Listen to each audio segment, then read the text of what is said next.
তারেক রহমান সশস্ত্র চিত্রে শপথ করিতেছি যে আমি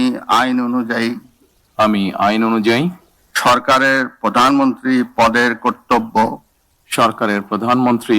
পদের কর্তব্য বিশ্বস্ততার সহিত পালন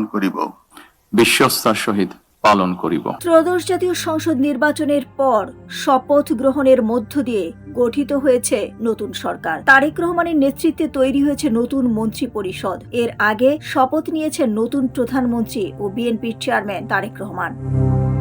আজ মঙ্গলবার গঠিত হয়েছে বিএনপির নেতৃত্বাধীন নতুন সরকার। ত্রয়োদশ জাতীয় সংসদ নির্বাচনে বিজয়ী প্রতিনিধিরা সকাল 10টায় সংসদ সদস্য হিসেবে শপথ নেন। পরে বিকেলে নতুন সরকারের মন্ত্রীরা শপথ নেন।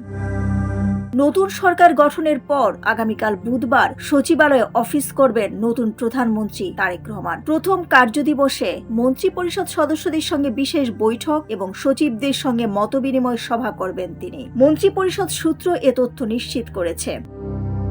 এছাড়া বুধবার সকাল 10টায় জাতীয় স্মৃতিসৌধে পুষ্পস্তবক অর্পণ করবেন তারেক রহমান। সেখান থেকে ফিরে দুপুর 12:30টার দিকে সচিবালয়ে মন্ত্রী পরিষদ বিভাগের প্রধানমন্ত্রীর দফতরে তিনি অফিস করবেন।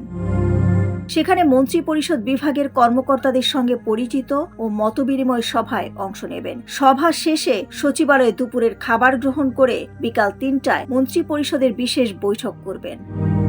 তবে বৈঠকের কোনো এজেন্ডা নেই বলে মন্ত্রী পরিষদ সূত্র জানিয়েছে। মন্ত্রী পরিষদ বৈঠক শেষে বিকেল 4টায় সচিবদের সঙ্গে মতবিনিময় করবেন তিনি।